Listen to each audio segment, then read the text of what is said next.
కింజరాపు అచ్చెన్నాయుడనే నేను శాసనం ద్వారా నిర్మితమైన భారత రాజ్యాంగం పట్ల నిజమైన విశ్వాసం విజేత చూపుతానని, భారతదేశ సార్వభౌమాధికారాన్ని సమగ్రతని కాపాడుతానని, ఆంధ్రప్రదేశ్ రాష్ట్ర మంత్రిగా నా కర్తవ్యాన్ని శ్రద్ధతో అంతఃకరణ శుద్ధితో నిర్వహిస్తానని, భయం కానీ పక్షపాతం కానీ రాగద్వేషాలు కానీ లేకుండా నిర్వహిస్తానని, శాసనాలను అనుసరించి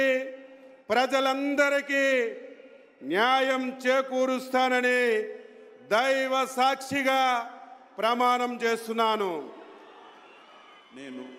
కింజరాపు అచ్చెన్నాయుడనే నేను ఆంధ్రప్రదేశ్ రాష్ట్ర మంత్రిగా నా పరిశీలనకు వచ్చిన లేదా నాకు తెలియవచ్చిన ఏ విషయాన్ని నా కర్తవ్యాలని సక్రమంగా నిర్వహించేందుకు అవసరమైన మేరకు తప్ప ప్రత్యక్షంగా కానీ పరోక్షంగా కానీ ఏ వ్యక్తికి లేదా వ్యక్తులకి తెలియపరచనని లేదా వెల్లడించనని దైవ సాక్షిగా ప్రమాణం చేస్తున్నాను.